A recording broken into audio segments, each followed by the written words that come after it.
On est donc Parashat Trouma, 5785, Bedaversi al-Chavi Miranana. On a de gros soucis d'une manière générale dans la vie. Les soucis habituels. On attend d'avoir des enfants, de se marier, on attend des problèmes, on s'attendrait à ce que de manière naturelle, la vie elle puisse couler. C'est-à-dire qu'il y ait dans la vie de la réussite. Il y ait une présence divine patente. On voudrait, même pour les choses naturelles, on a besoin de réussir. On s'attend à ce que d'une manière générale,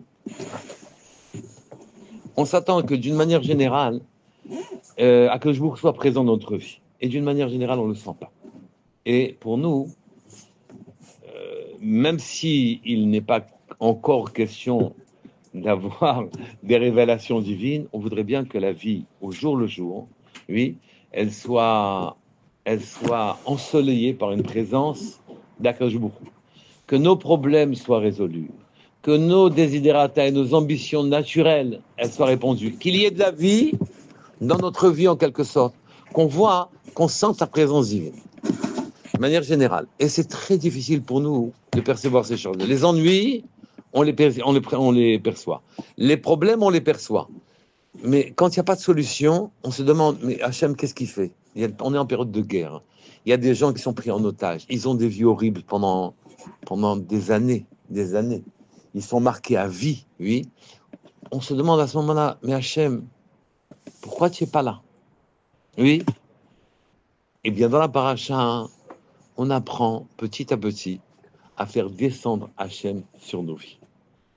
Dans cette paracha-là, paracha de Trouma, il y a un pasuk magnifique qui dit Asuli Migdash.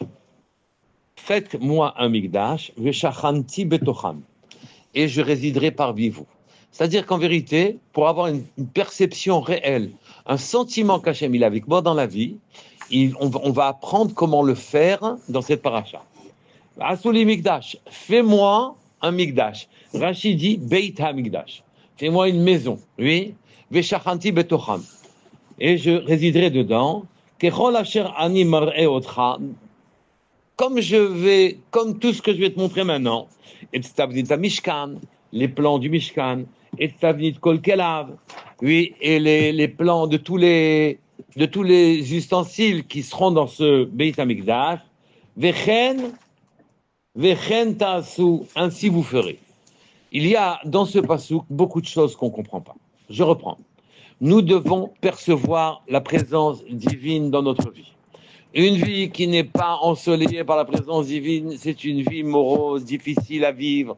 Et à ce moment-là, elle provoque dépression, soucis, sentiments qu'on est abandonné, et une espèce de vie naturelle sans aucun intérêt, avec très peu d'intérêt. D'accord?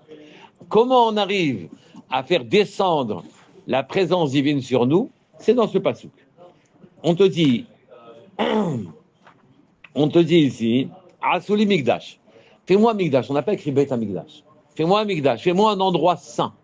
Donne-moi un endroit où je peux poser mes pieds, dit Hachem. Oui, Asuli Migdash, Veshachanti Betocham, et je résiderai avec vous. Je serai avec vous, tu pourras me percevoir, tu pourras me sentir, tu pourras comprendre que je suis à côté de toi, et mieux que ça, je pourrai t'aider aussi. Là, j'attends. Quand on nous envoie des péripéties désagréables, des soucis dans la vie de manière générale, c'est pas pour nous embêter. C'est tout simplement qu'Hachem attend de nous qu'on le supplie de descendre. C'est tout. Qu'on lui prie de descendre. Il nous envoie, il sollicite notre prière. Et nous, les Chachamim disent que celui qui ne prie pas Hachem est un rachat. Et qu'il il est mauvais avec lui-même. Celui qui se retient de prier, et fait une avéra. Il est mauvais avec lui-même. Il n'est pas bon pour lui. D'accord? Cependant, dans ce pasuk, il y a beaucoup d'interrogations. C'est marqué, fais-moi un Migdash et je résiderai parmi vous. D'accord? Et après, on te dit, tu sais, comme je vais te montrer les plans du Mishkan, comme je vais te montrer les plans des Kilim, tu feras, chen tazu, ainsi tu feras. On dit, mais attends, c'est pas comme ça que ça aurait dû être rédigé. Ça aurait dû être rédigé comme ça. Faites-moi un Migdash, comme je vous ai montré les plans, comme je vous ai les plans du Mishkan, comme je vous ai montré les plans de Kilim, et alors à ce moment-là, Shachanti Betocham, je résiderai dedans. D'abord, clairement et sans aucun problème, on nous a dit comment clairement et sans aucun problème. On nous indique comment faire le Mishkan, et une fois qu'on nous a indiqué comment faire le Mishkan, je pourrais résider dedans. Hachem, il ne peut pas résider dans un Mishkan qui est incomplet. Oui, donc ça aurait dû être rédigé comme ça. Assouli Migdash, faites-moi un Migdash, comme ça, comme ça, comme ça, comme ça. Vous ferez les plans, vous ferez comme les plans que je vous montre, etc. Et à ce moment-là, après ça, je résiderai dedans. Or non, c'est pas comme ça que c'est écrit. C'est écrit Assouli Migdash, et presque tout de suite, je résiderai parmi vous. C'est pas écrit non plus, je résiderai dans le Migdash. C'est pas écrit, je résiderai Betocho, à l'intérieur. C'est écrit, je résiderai Betocham. Oui, parmi vous, dans vous, oui. Donc on lui fait une maison, mais il ne va pas résider dedans. Il va résider dedans nous. Comment vous comprenez? Dans notre cœur. Oui, mais j'ai besoin de faire une maison pour qu'il rentre dans mon cœur. De le louer, de l'appeler, de le solliciter. C'est-à-dire, Akadosh Baruch Hu demande qu'on fasse un signe clair. C'est-à-dire, pour faire résider quelqu'un chez moi, je suis obligé de lui donner une pièce. Oui. Akadosh Baruch Hu, le monde ne le contient pas. Shmei HaShamayim, les cieux des cieux ne le contiennent pas. Le monde entier, l'univers ne le contient pas. Qu'est-ce que ça veut dire, fais-lui une maison? Ça ne veut rien dire du tout. Ça ne veut rien dire du tout, fais-lui une maison. On dit non. Ça veut dire que si tu as la kavana de lui faire une maison, alors à ce moment-là, il résidera avec toi. Il ne résidera pas forcément dans la maison. Il sera avec toi. Résider avec toi, c'est simple. Ça veut dire je vais le sentir d'une manière générale. Je vais ressentir la présence divine. Ce qui me manque généralement, c'est de sentir qu'il est avec moi, souvent dans les soucis, dans les ennuis, ou dans les choses que je n'arrive pas, les problèmes que je n'arrive pas à régler. J'ai besoin qu'il soit avec moi. On te dit, mais fais-lui une maison, fais-lui une pièce, oui, fais-lui un endroit où il va descendre. Cet endroit, c'est un tout petit endroit. Le Mishkan, vous savez comment ça faisait? 2000-2500 mètres carrés. Entre 2000 et 2250 mètres carrés. C'est tout. La mairie de Paris, l'appartement du maire de Paris, c'est 1000 mètres carrés. Donc, il s'en fiche de ces 2000 mètres carrés, c'est pas ça le problème. Mais c'est l'attention que tu mets à construire cette maison qui est importante pour lui. D'accord? Je reprends ce passage. D'accord? C'est marqué ici, Assouli Migdash. Fais-moi un endroit de Gdusha, un endroit où je pourrais poser les pieds. L'endroit du monde n'est pas un endroit agréable. C'est un endroit qui ne me permet pas à Akadosh Baruch Hu de descendre. La raison pour laquelle on ne le perçoit pas, c'est parce qu'on ne lui donne pas les conditions qui lui permettent de descendre en nous. Il n'y a rien qui nous empêche de faire descendre chez nous Akadosh Baruch Hu dans notre maison. Rien. Si nous savons le faire. Si nous voulons le faire. Oui.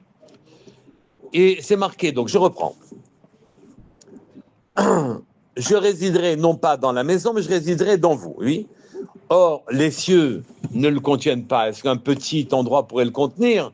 Alors on dit, vous savez quoi? Akadosh Baruch Hu nous suggère une bonne idée. Faites-moi une résidence. De toute façon, le monde entier ne me contient pas. Faites-moi une résidence, oui, et avec l'idée que vous vous faites de ma présence, quand on veut que quelqu'un vienne, on lui donne un endroit, oui, avec le fait que vous m'ayez donné un endroit, Kadosh, alors à ce moment-là, je descendrai. Vous savez que avant cette construction du Mishkan, avant le veau d'or, finalement, on pouvait, dans le désert, faire un hôtel même en Adama, en terre, oui. Tout ce qu'il y a de plus simple. Et dans tous les endroits où on invoquait le nom d'Hachem, il descendait et il nous bénissait. Comme ça, c'est écrit. Mais, donc on avait une disposition particulière, on pouvait appeler le Créateur en lui disant que j'ai un gros problème, est-ce que tu peux m'aider? Oui. N'importe qui pouvait le faire, n'importe où il pouvait le faire, et il n'avait pas besoin de la moindre résidence. Il suffisait de faire un hôtel en Adama, en terre, et Akadosh Baruch Hu descendait parmi nous. Oui. Seulement, nous, on s'est montré impatients. C'est-à-dire que Moshe Rabbeinu est monté, il a dit je redescends dans 40 jours. Il est descendu dans 45,5 jours. Il a tardé d'une demi-journée. Oui. Et comme nous, on est des gens impatients, on n'a pas de savlanout, on n'a pas de tranquillité personnelle, on a besoin de se sécuriser, on a besoin que les phénomènes puissent se reproduire sans problème, sans arrêt, oui. Puisqu'on a ce besoin-là, alors à ce moment-là, on n'a pas attendu Moshe Rabbeinu, il faut qu'on trouve tout de suite une manière pour amener Hachem sur nous. Et on a fait un veau d'or en disant il faut qu'on ait un moyen, on ne peut plus rester comme ça. Une demi-journée. Une demi-journée. Notre besoin de sécurisation et notre absence de patience est telle qu'on a perdu la présence divine parce qu'on n'était pas capable d'avoir la émouna que si Moshe Rabbeinu a dit qu'il allait redescendre, il allait redescendre. Il n'est pas redescendu tout de suite. Il a mis une demi-journée de retard. Ce n'est pas un retard. C'est que la première journée ne comptait pas dans les 40 jours. Puisque c'était une demi-journée. Et donc, à ce moment-là, on a perdu une disposition magnifique. N'importe qui pouvait, en n'importe quel endroit, en ne construisant qu'un hôtel de terre, invoquer le nom d'Hachem et Hachem venait vers nous. C'est comme ça que ça marchait. Oui. Entendez, tous les problèmes pouvaient être résolus. Je dis bien, tous les problèmes, miraculeusement, pouvaient être résolus. Et cette disposition, on l'a perdue. Hachem a dit, bon, ok. Maintenant, désormais, vous ne pourrez pas me donner une résidence n'importe où. Il y aura un seul endroit à Yerushalayim et un seul endroit dans le Mishkan. Ça ne sera pas ni dans l'extérieur du Mishkan, ni dans le Parvis, ni dans le Kodesh, ni même dans le Kodesh HaKodashim, ni même au-dessus du Aaron. Ça sera entre les Krouvim. Là-bas, il y aura une présence divine. Il y aura une présence divine limitée dans un tout petit endroit. Il y aura une présence divine limitée dans le temps, à Kippour. Il y aura une présence divine limitée à un homme, le Kohen Gadol, et après on est obligé de se référer à lui. D'accord? Et donc, ces dispositions sont terribles, car le sentiment que l'on a qu'Hachem n'est pas présent est un sentiment qui est terrible pour nous. On a un sentiment de solitude avec nos problèmes. Or, Akadosh Baruch Hu nous envoie les problèmes pour qu'on le sollicite. Les problèmes ne sont pas un mal. Les problèmes sont un bien, parce qu'Hachem se dit, là, j'espère qu'il va me parler. Il va me dire quelque chose. Il va me dire, Hachem aide, oui.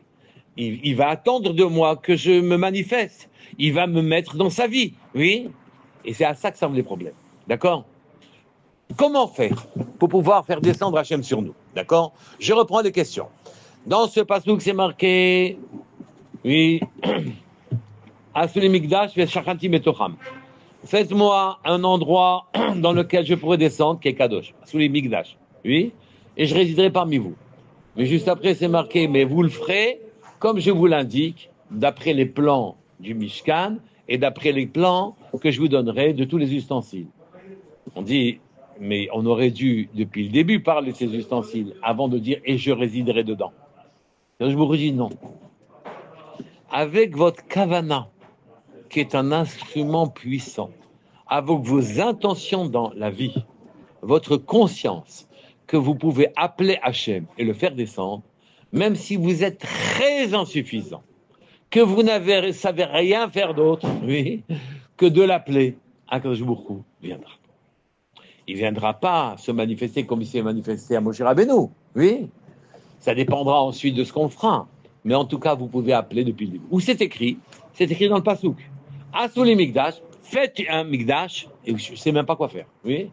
Mais moi, j'ai déjà l'intention de faire, et je vais commencer à prendre un bout de bois, je vais commencer à prendre une tenture, je vais commencer un début d'exécution maladroit, malhabile, ne correspondant à rien, Veshachanti Betocham, je serai déjà avec toi. Donc dans la vie, d'une manière générale, vous devez commencer à faire un mikdash dans votre maison, de manière générale. Oui. Et c'est cette kavana qui est la plus importante. Donc on apprend ici quelque chose de très profond, c'est que il suffit que je veuille de tout mon cœur que Akadosh Baruch Hu vienne m'aider pour qu'il vienne m'aider. Ve'asuli mikdash, faites-moi un endroit de Gdusha, Veshachanti Betocham, et je résiderai dans vous. Je serai là, avec vous. Il y a, dans ce passouk, quelque chose de très étonnant. Oui. On voit, à propos de la Menorah notamment, que Moshe Rabbeinu, on voit à propos de la Menorah, que Moshe Rabbeinu n'a pas compris. Vous savez que, je vais vous expliquer ce que c'est que le Mishkan. Quand on rentre d'est en ouest. Oui. Sur la droite, donc au nord, il y a la table d'assignation avec les pains dessus. Sur la gauche, il y a la menorah. Et en face de nous, il y a la parochet. De l'autre côté de la parochet, du rideau, il y a le haron. Et dans le haron, il y a les tables de la loi, la manne, etc. Il y a pas mal de choses. D'accord? Hein? On rentre d'est en ouest. Oui. Et donc, puisqu'on rentre d'est en ouest, au nord, il y a la table. Au sud, il y a la menorah. Oui. Et devant nous, il y a la parochet. J'ai oublié de vous dire que, naturellement, au nord, il y a aussi l'hôtel d'Ektoret. D'accord? Et en face de nous, il y a la parochet. Et derrière la parochet, derrière ce rideau, il y a le haron, dans lequel on a mis la Torah, on a mis le Sefer Torah, on a mis les tables de la loi qui étaient brisées, on mettra les tables de la loi qui seront entières après, on mettra de la manne. Oui?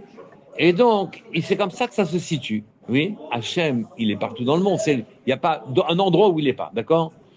Il y a un chassid de je ne sais plus quel chassidut qui a demandé au fils du Rebbe, je te donne un rouble si tu me dis où il est Hachem. Moi, je le vois pas, Hachem. Alors, c'est des quoi? C'est des vues philosophiques, oui. Et le gosse lui répond, je t'en donne 2 si tu me dis où il est pas. Et donc, ici, vous voyez qu'ici, c'est notre problématique à nous. Lui, il est Hachem. Qu'est-ce qu'on fait? Où on va? Oui. Eh bien, je reprends. Il y avait la menorah, il y avait la table sur la droite. C'est la raison pour laquelle on vous demande, si vous avez besoin de parnassa, oui, quand vous priez à l'est, vous priez en direction de Yerushalayim, oui, vous devez vous tourner vers le nord, Yaspin. Sous-entendant par votre mouvement, vous voyez qu'on suggère des choses à Hachem, j'ai besoin de parnassa. Puisque quand je regarde l'est, si je me tourne sur la droite, c'est le nord. Si je suis à l'est, je regarde l'ouest. Hein?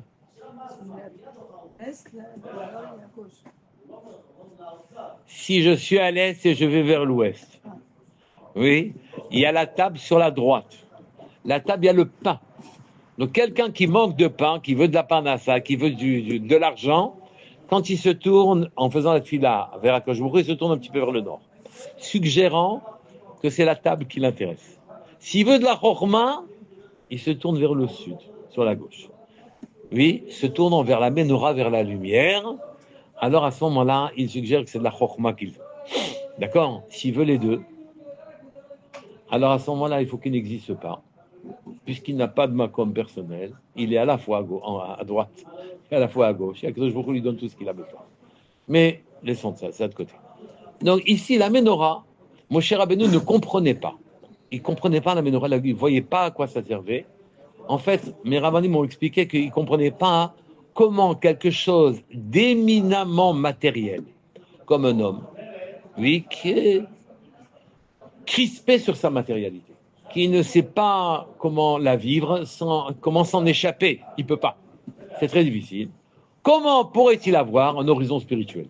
Comment il peut vraiment s'intéresser à quelque chose de spirituel? Comment il peut vraiment voir quelque chose de profond et d'élevé? Il ne peut pas. Et donc, il avait beaucoup de mal à construire cette menorah. Et comme il avait beaucoup de mal à construire cette menorah, Akadosh Baruch Hu lui a montré en menorah en feu, qu'il y avait une pièce de feu, etc. Il redescendait. Il dit, Hachem, j'ai oublié. Ce qui est très fréquent. Les choses de Torah, les halachot, les choses bien, on les oublie. Pourquoi on les oublie? Parce que comme on est matérialiste, d'une manière générale, alors sur notre peau s'effacent les halachot, s'effacent les bonnes idées. Elles ne tiennent pas longtemps. D'accord? Il faut un effort particulier pour les maintenir. Et donc, ici, là où on en est, Moshe Rabbeinu avait du mal, Moshe Rabbeinu avait beaucoup de mal à comprendre ce que c'est que la menorah. Et donc, il est monté pour que Hachem lui explique. Il redescend, j'ai oublié. Il remonte, Hachem lui réexplique. Il redescend, il dit Hachem, je m'excuse, mais j'ai oublié. C'est-à-dire qu'il ne voyait pas, quand il redescendait en tant qu'humain, oui, il n'avait plus les sentiments et les perceptions que l'on a quand on est là-haut, départi de toute matérialité. C'est arrivé plusieurs fois. À la fin, quand Akadosh Baruch Hu lui a dit, tu sais quoi, Bezalel va jeter un kikar, va jeter le bloc d'or au feu, et la menorah va sortir d'elle-même, toute seule. Je vous pose une question. Oui. Est-ce que c'était vraiment intéressant de savoir que Moshe Rabbeinu n'arrivait pas à se souvenir, oui, comment faire la menorah, à tel point qu'il a fallu que Bezalel jette le truc au feu, etc. Et quoi, Bezalel, il avait 13 ans. Oui, moi, Moshe Rabbeinu, il ne sait pas comment faire la menorah. Bezalel, il la jette au feu, il sort une menorah. Qu'est-ce que j'ai besoin de savoir un événement comme celui-là? On est en train de parler de grandes choses. Comment faire descendre Hachem sur moi? J'ai du mal dans ma matérialité. J'ai du mal à faire descendre quelque chose de spirituel. Et ça m'affecte ma matérialité. Parce que j'arrive pas à trouver d'aide pour qu'un miracle se passe et que mes problèmes soient résolus. Oui. Et donc, pourquoi on souligne que Moshe Rabbeinu, il ne savait pas comment faire la menorah? Il monte, il redescend, il monte, il redescend. À quoi ça arrive? Ceci est venu nous enseigner un secret particulier, un yesod profond. Oui. Quel est le yesod que on veut nous enseigner par là? Oui. Quel est le yesod qu'on veut nous enseigner par là? C'est qu'en vérité, dans la vie, d'une manière générale, et ceci est une leçon pour nous tous, en vérité, nous n'avons qu'une seule chose à faire. Vouloir le bien, commencer à entreprendre quelque chose, et les choses se font toutes seules. Je reprends. La menorah, Moshe Rabbeinu ne la comprenait pas. Et Hachem lui a donné, à plusieurs reprises, lui a indiqué comment on devient spirituel, comment on amène de la spiritualité, de la profondeur dans sa propre vie. Il ne comprenait pas. Il est redescendu, remonté, redescendu, remonté. Pourquoi on nous enseigne ça? Réponse. Pour t'apprendre qu'à la finale, la menorah se fait toute seule. Pour t'apprendre qu'à la finale, c'est pas toi qui amène les réalités. Les réalités, c'est le patron là-haut qui les amène. Tu ne fais rien par toi-même. Toi, tu n'as qu'une seule chose à faire, avoir une intention, une kavana puissante, une machashava qui tient la route, une volonté qu'Hachem t'aide, une volonté de le faire descendre, un début d'entreprise, oui, et à ce moment-là, les situations souffrent. La mer, elle souffre. C'est pas toi qui ouvres la mer. Il n'y a rien qui se fasse sur Terre si ce n'est Akadosh Baruch Hu qui le fait. Il n'y a rien. De la même manière que, c'est la raison pour laquelle maintenant on comprend qu'en vérité, ce n'était pas vexant pour Moshe Rabbeinu, qu'on enseigne dans les Midrashim qu'en vérité, il ne comprenait pas la menorah. Il ne comprenait pas comment ça marche la spiritualité. Eh bien, la réponse, c'est que la spiritualité, on te la donne. On te la donne. Tu peux pas l'obtenir tout seul. La spiritualité, on te la donne. La réalisation, la présence divine, elle est donnée gratuitement. Yael. Présence divine donnée gratuitement. Tout gratuit. L'éducation des enfants, gratuit. Le shalom dans la maison, gratuit. Oui, le shalom dans la maison, gratuit. La parnassa, gratuit. Oui, j'ai juste besoin de comprendre que c'est le patron là-haut qui décide de tout. Je l'appelle à l'aide.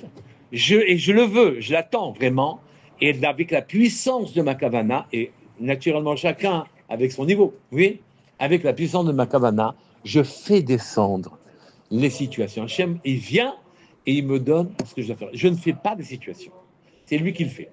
De la même manière que Moshe Rabbeinu n'a pas fait la menorah.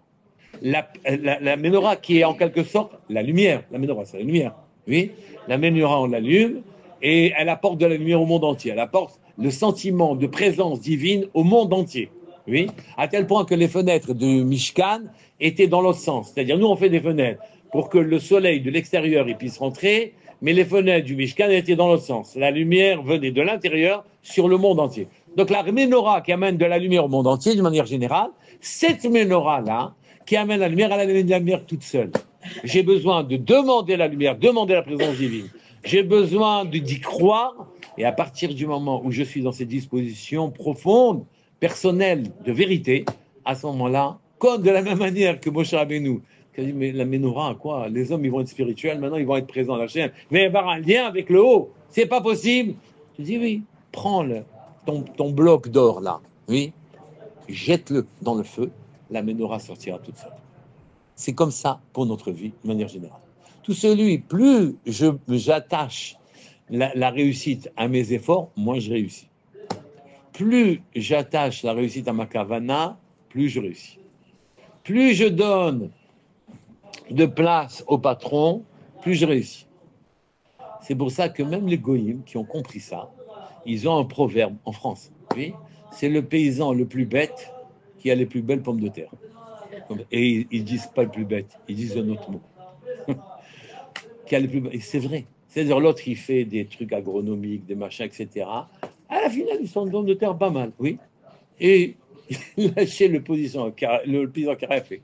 Il sort des pommes de terre, on se demande d'où elles sortent. Tout simplement parce qu'il a mis toute sa confiance dans le Créateur. Et donc à ce moment-là, les choses elles sortent comme elles doivent sortir. Celui qui sait dans la vie avoir la bonne mesure, parce qu'il faut quand même un minimum entreprendre, oui. Celui qui a la bonne mesure entre son entreprendre et laisser la place à Hachem, cette mesure, c'est une mesure d'or, oui. C'est une mesure, une grande chose comme ça, d'accord? Et c'est ce secret qu'on nous a enseigné quand on a dit que Moshe Rabbeinu n'arrivait pas à comprendre comment faire la menorah, comment amener de la lumière dans le monde. Le monde, il est matériel, il n'y a pas de lumière vraie, oui. Il n'y a que des éclairages, c'est tout. Il n'y a pas de vraie lumière qui donnerait de la vie au monde entier. Réponse oui, mais elle vient toute seule. C'est pour ça que des situations, de manière miraculeuse, elles sortent, parce que les gens, ils ont pensé que le Créateur allait leur donner. Ils se sont ouverts avec la Kavana. C'est ce qui est écrit dans ce passouk. Quand c'est écrit Asuli Migdash, faites-moi un Migdash, Veshachantim Betocham. J'ai rien fait encore, puisque c'est marqué après Kechol Asher Ani Mare Otra, Et Tavnit Mishkan, Vetavnit Kolkela, Vechen Ta'asu. C'est marqué après comment vous ferez le Mishkan. Donc je ne l'ai pas fait encore. Je ne l'ai pas fait. Non, mais depuis le début, Asuli Migdash, avec ta Kavana, prends déjà un tissu, une pierre, un morceau de bois et commence à avancer. Mais tu penses qu'Hachem va venir, c'est fini. Shachanti betocham, je serai avec vous. Et c'est comme ça dans la vie d'une manière générale. Vous êtes encore jeune, mais ne pensez pas que vous allez marier les enfants parce que vous êtes très malin et que vous allez trouver les bonnes personnes. Ne pensez pas qu'un gosse il va dans la bonne yeshiva parce que vous avez été très malin, parce que vous avez de l'argent, vous pouvez payer le rosh yeshiva. Pensez pas. Pensez aussi, si vous voulez, ça ne gêne pas. Mais pensez qu'en vérité, c'est lui qui va décider ce qui va se passer. Toute notre trajectoire, il décide, le pas de l'homme, il est décidé. Le pas de l'homme est décidé. Il ne sait pas le quart d'heure d'après où il va, le quart d'heure. La minute d'après, il ne sait pas où un homme va. Oui, il peut être malade, le gars, il peut être malade. Oui, il ne sait pas. Et donc, toutes les choses sont décidées et tout est calibré. Quoi que je vous dis, mais appelle-moi. Je te bouge, je te titille, je te bouscule, je te fais des choses pas bien pour que tu m'appelles. Appelle-moi. Ne laisse pas les situations comme ça.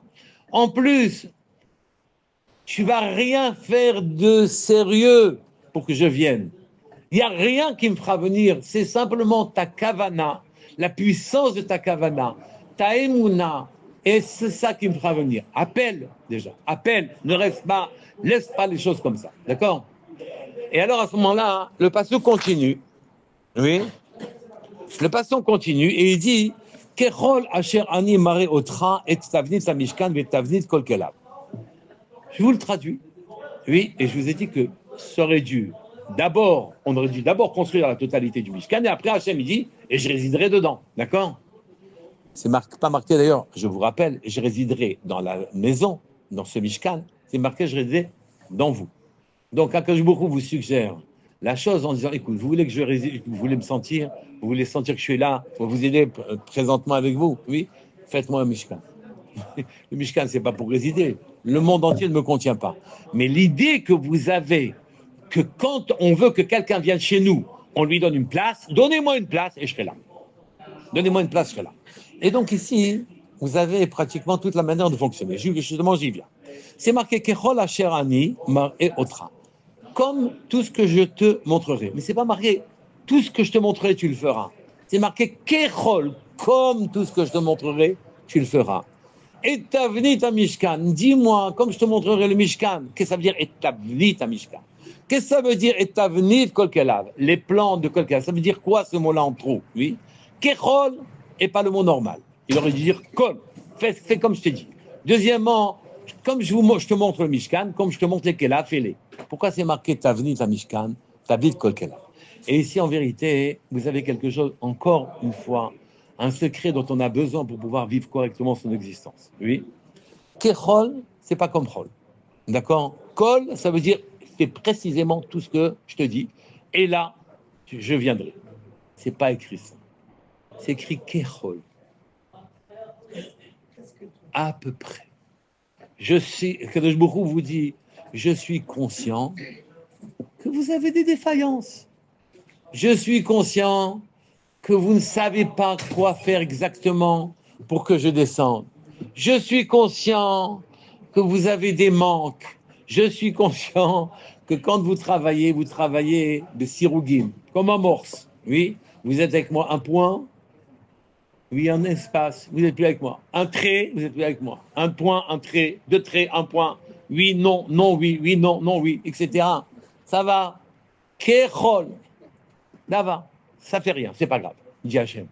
Kechol, comme, oui, Kechol, un cher animal et autre, je vous montre, je vous suggère, quand tu as mal au pied, demande-toi c'est quoi le pied, demande-toi pourquoi tu as mal au pied, demande-toi ce qui s'est passé dans l'événement, d'accord?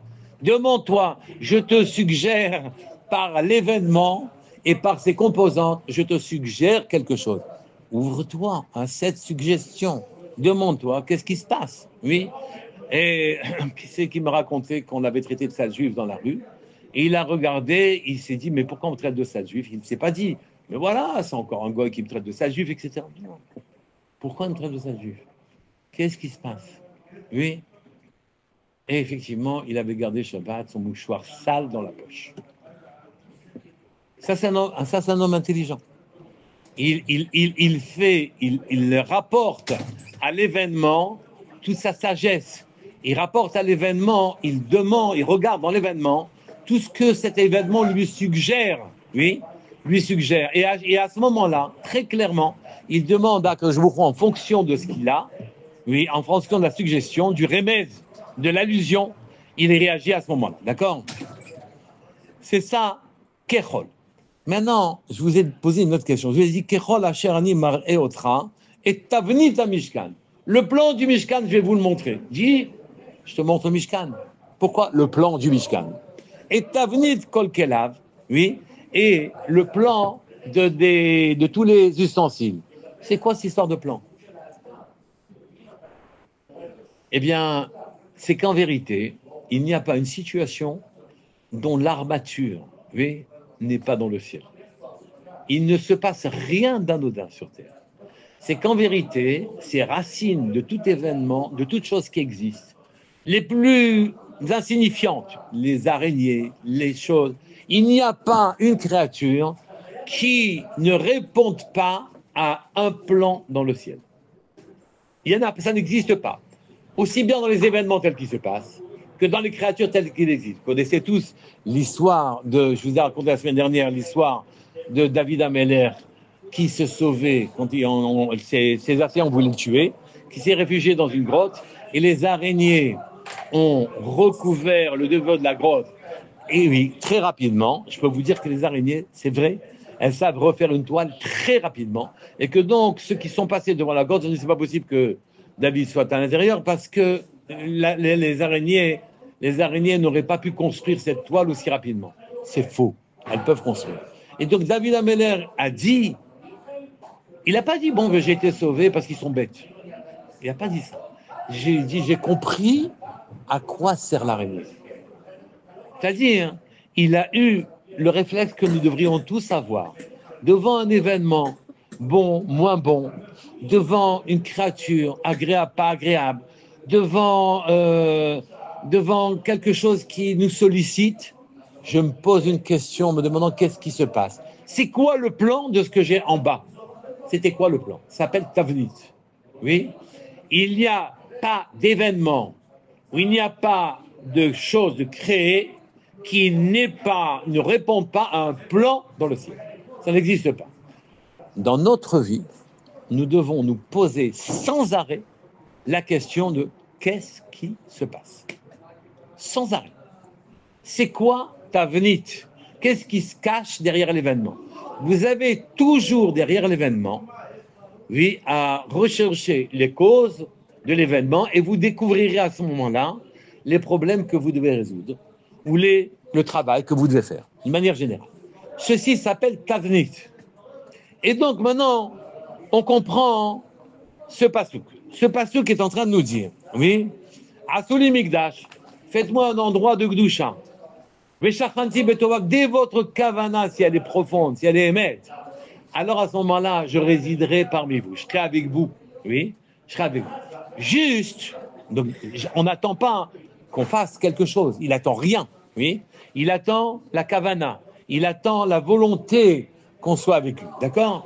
Eh bien, maintenant qu'il attend cette volonté, qu'il va venir, là, on te dit, Kechol Asher Ani Mar'e Otra, oui, comme ce que je viens de te montrer dans l'événement que tu as devant toi, la vie que tu as maintenant devant toi, oui, et Tavnit à Mishkan, ce qui se cache derrière le Mishkan, oui, le Mishkan, en quelque sorte, Hachem, que le monde ne peut pas contenir, Shmei Hashamayim, que les cieux ne peuvent pas contenir, il te dit, je vais venir chez toi, mais comment il peut venir chez moi? Les cieux ne le contiennent pas, les cieux et les cieux des cieux ne le contiennent pas. Il répond, écoute, fais-moi une maison, parce que dans ton langage à toi, faire une place à quelqu'un, c'est l'inviter à venir chez toi. Oui, fais-moi une maison. Je ne serai pas dans la maison. Oui, je serai dans toi. Oui, fais-moi cette maison. Je serai dans toi. La maison, j'y serai une fois par an, entre les Krouvim, à Kippour, oui, avec un homme, dans un tout petit endroit. D'accord? Mais chez toi, je peux être sans arrêt. Juste, je te demande, je suis en train de te montrer, te guider dans ta vie. Je te propose des péripéties qui sont lisibles. Tu dois les lire, d'accord? Comme je te montre. Et Tavnit à Mishkan. Le plan des choses terrestres, je te le montre. Tu dois agiter ton esprit et te demander qu'est-ce qui se passe. Et le tavnit de toutes les créations, toutes les choses sont interprétables. Alors à ce moment-là, tu pourras prétendre à ce que je vienne. Par quoi finit le pasouk? Vechen ta'asu. Oui? Vechen ta'asu. C'est vraiment miuta. Ça sert à quoi? C'est quelques mots. Ainsi vous ferez. Oui? Ça veut dire quoi, ainsi vous ferez? Depuis le début, on te dit, fais un mishkan, voilà les kelim, quand je te montrerai. Ça veut dire vechen ta'asu. Les chachamim viennent, le Sfatemet notamment, il dit, il faut comprendre, c'est vechen ta'asu. Vechen ta'asu, c'est comme kenim anachnu. Quand les frères de Yosef sont venus le voir en Égypte, et que Yosef avait en tête que ce sont quand même ses frères qui l'ont jeté dans le puits, qui l'ont maltraité, qui l'ont vendu aux Égyptiens, alors il leur a dit, vous êtes des espions. Vous êtes rentrés par 10 portes. Moi, je sais. Oui. Et moi, je vous connais. Vous êtes rentrés par toutes les portes de l'Égypte. C'est pas normal. Si vous étiez ensemble, vous devriez rentrer par une porte. Oui. Donc, vous êtes des espions. Ils ont répondu, Kenny Manachou. Non, on est des gens vrais. On vous a dit qu'on était des frères. On est des frères. La raison pour laquelle on est rentré par les 10 portes, c'est autre chose. D'accord? Mais Kenim, ça veut dire vrai. Vrai. Et quand on te dit Vechen Tasu, ainsi tu ferais, il y a dedans le mot Ken. Ken, ça veut dire vrai, oui. Alors, je viens de vous dire, c'est marqué Kechol. Kechol, comme Animare Otra. À peu près comme je vous montrerai. Je sais combien vous êtes défaillants. Et une minute vous êtes là, une minute vous n'êtes pas là, une minute votre tête elle est là, une minute elle n'est pas là, le cœur il est là-bas, vous avez un souci, vous croyez en Hachem, mais la minute d'après vous dites je sais pas, etc. Ça fait rien. Kechol, à peu près comme je vous montre. Oui, Tavnit, le plan du Mishkan, le plan du monde. Je vous ai vu, je suis gentil. Je vous ai dédié un événement avec tout ce que ça implique. Oui. Je vous ai amené, c'est vraiment anodin, je vais amener chez l'épicier vous aviez venu acheter du gruyère, il n'y avait pas de gruyère chez l'épicier, et l'épicier vous a mal parlé. Mais c'est riche comme enseignement. Pourquoi il n'y a pas de gruyère? Pourquoi chez l'épicier? Pourquoi il me parle mal? Vous devez analyser ces choses-là. Donc il vous a, Hachem vous a mis devant une situation que vous devez analyser. Dans l'analyse de cette situation, avec tous les composants qu'elle a, finalement, d'une manière riche, vous avez beaucoup d'informations. Oui, mais Hachem, il est clair qu'il sait qu'on est quand même incompétent. Oui, et c'est pour ça que c'est marqué Kérol Hachem Maré. À peu près comme je te montre, d'accord, comment ça marche. Oui, mais comme ça, j'apparaîtrai en toute vérité. C'est-à-dire, vous avez beau être incompétent, du moment que vous avez la kavana puissante, que vous avez la volonté de me faire apparaître, alors, chacun naturellement à sa darga, à son niveau, oui. Alors à ce moment-là, n'ayez pas de crainte. J'apparaîtrai non pas à la mesure de ce que vous êtes capable de donner, mais j'apparaîtrai vraiment pour faire ce que je dois faire, pour pouvoir vous sauver, alors que je vous sollicite en permanence. Ça veut dire, et comme ça, vous arriverez à me faire descendre pour de vrai. Donc on doit avoir une ambition, une ardente obligation de faire descendre Hachem chez nous, sur terre. On ne peut pas rester sur une terre dans laquelle on ne sent pas qu'Hachem soit présent. C'est impossible. Oui. Sinon, les ennuis vont s'accumuler sans se résoudre. Oui. Il faut le faire descendre et il faut le faire qu'il nous montre comment. Vous savez, il est gentil. Quand il voit qu'on ne peut pas, il vient tout seul. Mais en attendant, il demande, mais nous, en rapport avec moi, fais quelque chose. Oui. En fait, si on ne comprend pas la situation, on essaye de comprendre. Oui. Et ça marche. Comme si je l'avais comprise. Comment on interprète parfois? On fait dans l'interprétation. On a dit Kérol. On fait le mieux qu'on peut. Le mieux qu'on peut. Mais par contre, il n'est pas question de ne pas chercher à interpréter. Chaque chose. Tout. Le couteau, il est tombé. Pourquoi il est tombé? Oui. En fait, c'est en faisant rentrer dans chaque niveau, dans chaque niveau de notre... Alors maintenant, vous avez compris. Asuli Migdash, faites que votre monde soit Kadosh. Et à ce moment-là, je serai avec vous. Il sera là en permanence. Est-ce que vous avez des questions?